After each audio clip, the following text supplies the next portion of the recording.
നമസ്കാരം. സൺഡേ ഡിബേറ്റിലേക്ക് സ്വാഗതം. മറ്റു പല സംസ്ഥാനങ്ങളെ പോലെയല്ല കേരളം സ്ത്രീകളെ ആദരിക്കുന്ന നാടാണ്.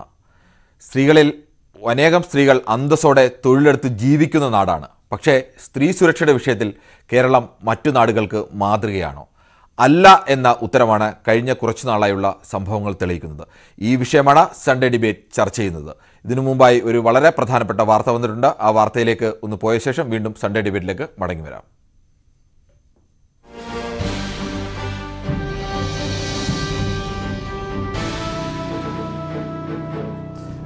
പാകിസ്ഥാൻ മുൻ പ്രസിഡന്റ് പർവേസ് മുഷറഫ് അന്തരിച്ചു. ദുബൈയിൽ ചികിത്സയിലായിരുന്നു. സൈനിക മേധാവിയായിരുന്ന പർവേസ് മുഷറഫ് സൈനിക അട്ടിമറിയിലൂടെയാണ് പാകിസ്ഥാനിൽ ഭരണം പിടിച്ചത്.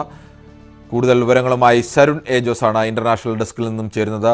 സരുൺ, എന്താണ് മരണം സംഭവിച്ച കൂടുതൽ വിശദാംശങ്ങൾ?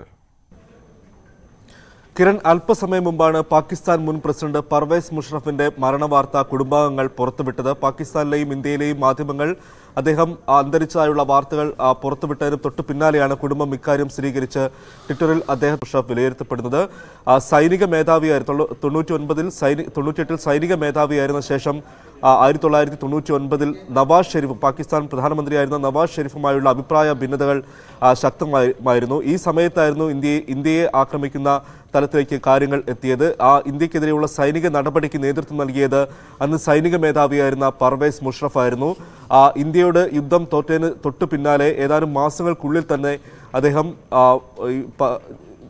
നവാസ് ഷെരീഫിനെ പുറത്താക്കി രാജ്യത്തിന്റെ ഭരണം ഏറ്റെടുക്കുന്നതായി പ്രഖ്യാപിക്കുകയായിരുന്നു. രാജ്യത്തിന്റെ ചീഫ് എക്സിക്യൂട്ടീവായി അദ്ദേഹം പർവേസ് മുഷറഫ് സ്വയം പ്രഖ്യാപിക്കുന്ന സാഹചര്യമുണ്ടായി. പിന്നീട് 2001 വരെ അദ്ദേഹം ചീഫ് എക്സിക്യൂട്ടീവ് എന്ന സ്ഥാനത്ത് തുടർന്നു. 2001-ൽ സ്വയം പ്രഖ്യാപിത പ്രസിഡന്റായി അദ്ദേഹം പർവേസ് മുഷറഫ് പാകിസ്ഥാനിൽ ചുമതലയേറ്റു. 2008 വരെ പർവേസ് മുഷറഫ് ആ സ്ഥാനത്ത് തുടർന്നു. 2007-ൽ അപ്രതീക്ഷിത അടിയന്തരാവസ്ഥ രാജ്യത്ത് പ്രഖ്യാപിക്കുകയും രാജ്യത്തിന്റെ ഭരണഘടന റദ്ദാക്കുകയും ചെയ്തു. തുടർന്ന് ഈ സമയത്ത് പാകിസ്ഥാനിൽ വലിയ രാഷ്ട്രീയ സംഘർഷങ്ങൾക്കും ഇത് ഇടയാക്കുന്ന സാഹചര്യമുണ്ടായി. പിന്നീട് 2008-ൽ സ്വയം പദവി ഒഴിയുകയായിരുന്നു.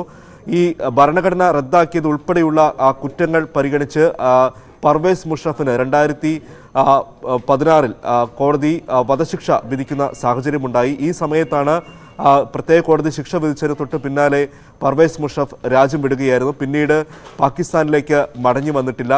2007-ൽ ഈ ഭരണഘടന റദ്ദാക്കിയ സമയത്ത് ജഡ്ജിമാരെയും അതുപോലെ തന്നെ പാകിസ്ഥാന്റെ സുപ്രീം കോടതി ജഡ്ജിമാരെ ഉൾപ്പെടെ 69 പേരെ, ചീഫ് ജസ്റ്റിസ് ഉൾപ്പെടെയുള്ളവരെ തടവിലാക്കിയതൊക്കെ പിന്നീട് രാജ്യദ്രോഹ കുറ്റം ഉൾപ്പെടെ ചുമത്തുന്നതിലേക്ക് നയിക്കുകയുണ്ടായി. ഈ 2008-ന് ശേഷം അദ്ദേഹം അഷ്റഫ് ഖയാനിക്ക് അധികാരം കൈമാറിയതിനു ശേഷമാണ് ഈ ഭരണസ്ഥാനത്ത് നിന്ന് വിരമിച്ചത്. 2013-ൽ തുടങ്ങി അദ്ദേഹത്തിന് ശിക്ഷ, അദ്ദേഹം രാജ്യദ്രോഹ കുറ്റം ചെയ്തതായി കണ്ടെത്തുകയും വീട്ടുതടങ്കൽ ആവുകയും ചെയ്തിരുന്നു. പിന്നീട് 2016-ലാണ് രാജ്യം വിട്ടത്. അതിനുശേഷം 2019-ൽ അദ്ദേഹത്തിന് വധശിക്ഷ വിധിക്കുകയുണ്ടായി. ഈ സമയത്തൊന്നും തന്നെ പാകിസ്ഥാനിലേക്ക് മടങ്ങി വരാൻ പർവേസ് മുഷറഫ് തയ്യാറായിരുന്നില്ല. കിരൺ,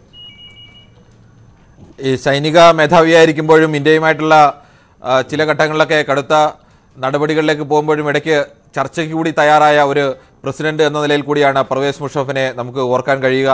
ഇന്ത്യയുമായി ചില ഘട്ടങ്ങളിലെങ്കിലും നല്ല ബന്ധം പുലർത്താനും ആ സമയത്ത് നയതന്ത്ര ചർച്ചകൾക്കൊക്കെ ഇന്ത്യയും പാകിസ്ഥാനും തമ്മിൽ തയ്യാറായ ഒരു ഭരണാധികാരി കൂടിയാണ്. എങ്ങനെയാണ് അത്തരത്തിൽ അദ്ദേഹത്തെ വിലയിരുത്താനാവുക?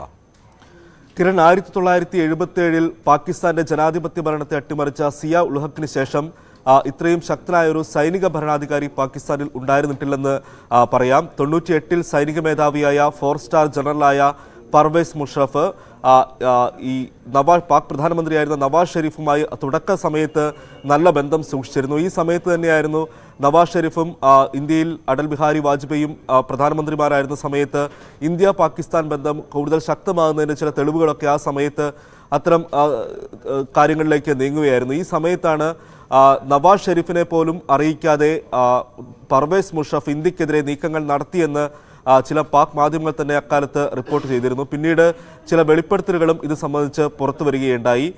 നവാസ് ഷെരീഫിനെ മറികടന്ന് ഇന്ത്യക്കെതിരായ നീക്കം പർവേസ് മുഷറഫ് ഒറ്റയ്ക്ക് നടത്തിയെന്നാണ് അക്കാലങ്ങളിൽ പുറത്തു വന്ന വാർത്തകൾ. ഈ സമയത്ത് ഇന്ത്യയുമായുള്ള യുദ്ധത്തിന് തൊട്ട് പിന്നാലെയാണ് പർവേസ് മുഷറഫ് നവാസ് ഷെരീഫിനെ പുറത്താക്കി പാകിസ്ഥാന്റെ ഭരണം ഏറ്റെടുക്കുന്നത്. ചീഫ് എക്സിക്യൂട്ടീവായി അദ്ദേഹം ഭരണം ഏറ്റെടുക്കുകയായിരുന്നു. ചില സമയങ്ങളിലൊക്കെ ചർച്ചയ്ക്ക് തയ്യാറായിരുന്നെങ്കിലും ഇന്ത്യയോട് കടുത്ത നിലപാട് തന്നെയായിരുന്നു പർവേസ് മുഷറഫ് എക്കാലത്തും സ്വീകരിച്ചതെന്ന് വേണം മനസ്സിലാക്കാൻ. കാരണം ഇന്ത്യ ആരോപിക്കുന്നത് പോലെ പാകിസ്ഥാൻ ഒരു പൂർണ്ണമായും ജനാധിപത്യ രാജ്യമല്ല എന്നുള്ള വിമർശനം പല സമയത്തും ഉയർന്നിരുന്നു. കാരണം പാകിസ്ഥാന്റെ ഭരണ കാലയളവിലൊക്കെ തന്നെയും പല ഘട്ടങ്ങളിൽ 58-ലും 77-ലും അതുപോലെ തന്നെ 99-ലും ഒക്കെ സൈനിക മേധാവികൾ അവിടെ ഭരണം പിടിച്ചെടുക്കുന്ന സാഹചര്യം കണ്ടിട്ടുണ്ട്. അതുപോലെ തന്നെ പാകിസ്ഥാന്റെ ജനാധിപത്യ സർക്കാർ അധികാരത്തിലേറിയാൽ പോലും അവിടെ ഭരണം നിയന്ത്രിക്കുന്നത് പാക് സൈന്യമാണെന്നുള്ള വിമർശനം പല സമയത്തും ഉയർന്നിട്ടുണ്ട്. ഇത് ശരിവെക്കുന്ന രീതിയിലായിരുന്നു പർവേസ് മുഷറഫും പാകിസ്ഥാന്റെ ഭരണം ഏറ്റെടുത്തത്. ഇന്ത്യയുമായി എക്കാലത്തും മികച്ച ബന്ധം പുലർത്തിയെന്ന് കൃത്യമായി പറയാൻ കഴിയില്ല. പല സാഹചര്യങ്ങളും ഇന്ത്യയുമായി ചർച്ചയ്ക്കൊക്കെ തയ്യാറായിരുന്നെങ്കിൽ പോലും ഇന്ത്യയോട് കടുത്ത നിലപാട് സ്വീകരിച്ച പാക് ഭരണാധികാരി കൂടിയായിരുന്നു പർവേസ് മുഷറഫ്. കിരൺ. ശരി, പാക് മുൻ പ്രസിഡന്റ് പർവേസ് മുഷറഫ് അന്തരിച്ചിരിക്കുന്നു. ഈ വാർത്തയാണ് ഇന്റർനാഷണൽ ഡെസ്കിൽ നിന്നും സരുൺ ജോസാണ് റിപ്പോർട്ട് ചെയ്തത്.